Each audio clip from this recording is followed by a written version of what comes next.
Welcome back to Gaming Rewind.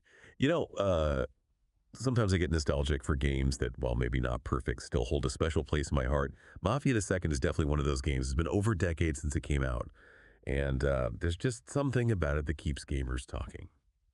So today, let's take a deep dive into Mafia Second, exploring its ambitions, its shortcomings, and why it continues to fascinate us all these years later. All right, so picture this. You're Vito Scaletta, young Sicilian immigrant, trying to make it in America during the 40s and 50s. You're chasing that American dream, just like everybody else. But, fate has other plans, and you get pulled into the world of the Mafia in Empire Bay. This fictional city, it feels like a mix of New York and Chicago, but with its own unique kind of flavor.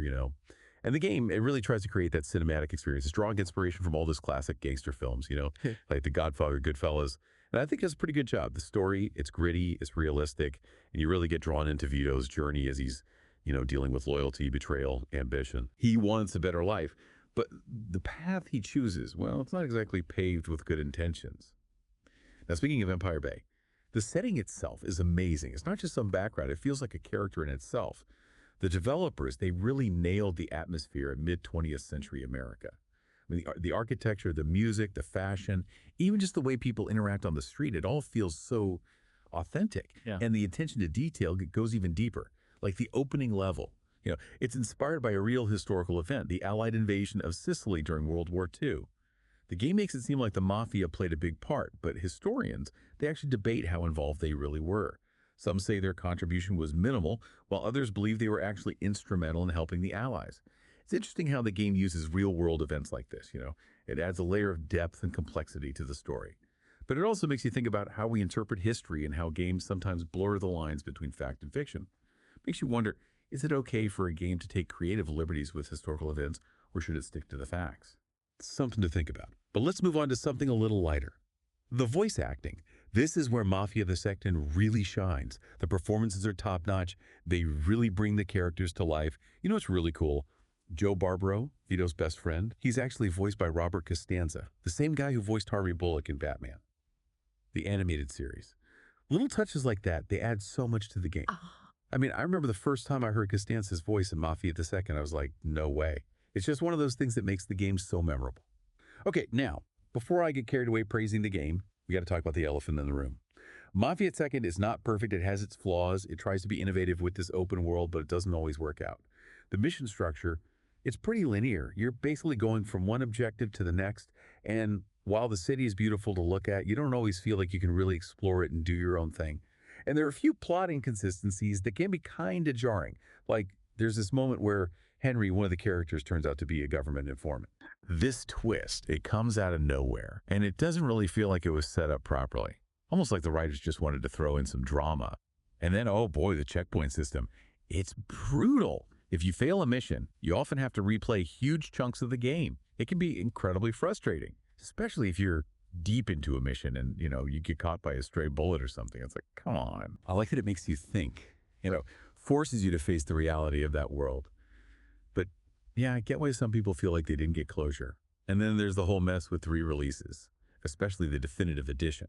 This is supposed to be the ultimate way to experience the game, better graphics, improved performance, the whole deal. But in reality, it was riddled with bugs and glitches. It actually tarnished the game's reputation a bit. A classic example of how remasters can sometimes backfire. So what's Mafia Second's legacy then? Is it a flawed masterpiece? A cautionary tale? Maybe a little bit of both. It's a game that aimed high but stumbled along the way. It had some brilliant moments, but it also made some questionable decisions that left players frustrated. But despite all that, Mafia Second is still a unique and memorable experience. It tried to do something different, tell a raw and uncompromising story, create a world that sucked you in. And that's more than a lot of games can say. When I think about Mafia Second, it's not just the story, it's the feeling, like you're really there. Behind the wheel of those classic cars, the city just like whizzing by. You've got the action, the driving, even some stealth thrown in there. It's a cool package. Maybe not revolutionary or anything, but it really captures what it was like to be like a real wise guy back then. And the cars, oh man, there's something else. You can tell the developers really went all out recreating those classics. Every little detail, the chrome, the sound of the engines, it's all perfect, and they handle so realistically. You really feel the weight of the car. Just cruising down the streets in Empire Bay, it's pure joy. It's like taking a time machine back to a different era. But it's not always, smooth sailing. The driving, it can be a little janky at times. The physics, they're mostly good, but sometimes it feels a bit weird, especially if you're pushing the cars hard. And oh man, don't even get me started on the cops in Empire Bay. They're notorious for being like total sticklers for the rules. You breathe on the gas pedal too hard and they're on you like flies on. Well, And the wanted system, it's not your typical 1 to 5 stars. You don't just have a wanted level, you've got a wanted vehicle and even a wanted person status. So even if you shake the cops, they're still looking for your car. And if they get a good look at your face, forget about it. You're basically marked. They recognize you even if you change clothes or lay low for a while. It's actually pretty realistic when you think about it. Forces you to be smart about how you play. But yeah, it could be annoying when you just want to enjoy a nice drive without having the cops on your tail the whole time. Okay, let's talk combat. Mafia 2nd has a pretty standard cover system. Nothing groundbreaking, but it works. Take cover, pop out, shoot, try not to die. The guns themselves feel really good. You can feel the impact of each shot. And they're all based on real guns from back then, which is cool. The enemy AI, though, it's a mixed bag. Sometimes they're really smart, flanking you and giving you a hard time. Other times, they're clueless. It makes the combat a little uneven. One minute you're in this intense firefight, the next you're just mowing guys down like it's nothing. And the melee combat, well, it exists. It's not really the game's strong point, though. It's mostly quick time events. Press the right button at the right time to punch or counter. It works, but it's not very deep or fluid. You're not going to be doing any crazy martial arts moves or anything. But here's something interesting. Mafia Thing actually has some stealth elements. It's not a stealth game per se, but there are parts where you can be sneaky if you want. You can just sneak past guards, disable alarms, even take down enemies silently. It's a nice option to have, especially since the game is mostly about action. It gives you a little more freedom in how you approach things.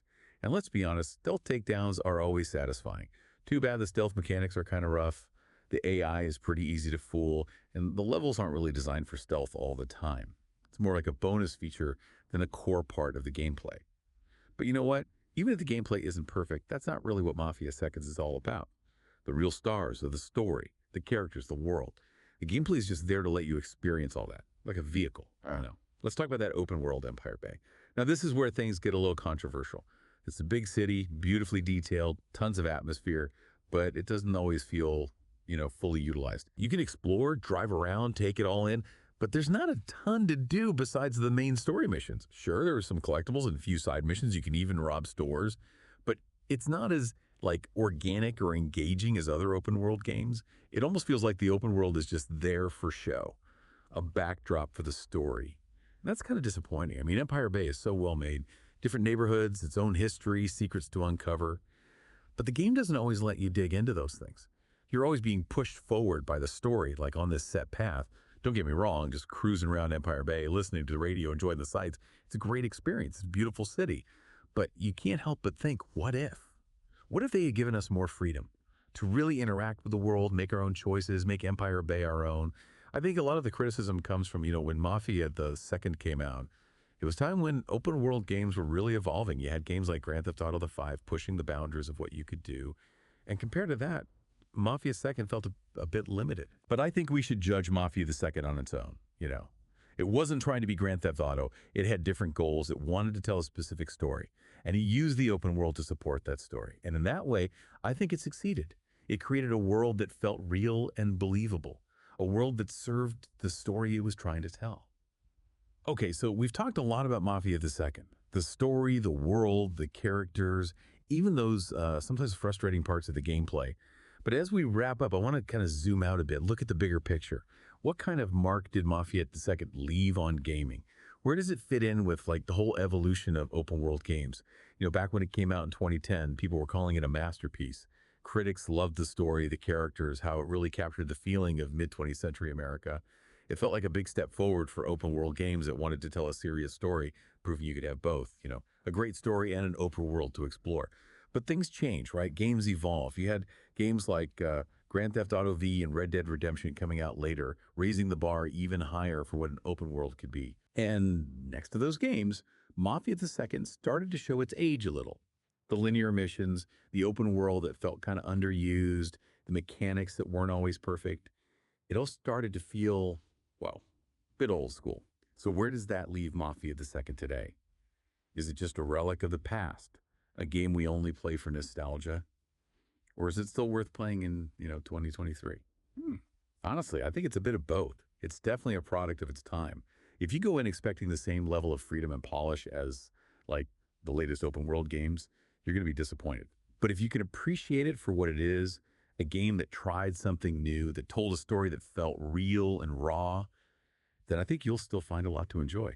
The story, the characters, the atmosphere of Empire Bay, they all still hold up really well. It's a game that takes you back to a different time and place and tells a story that sticks with you. And that's what makes Mafia the second special, I think. It reminds us that games don't have to be perfect to be memorable. Sometimes it's the imperfections, the little rough edges that make them stand out, give them character, make them feel more real,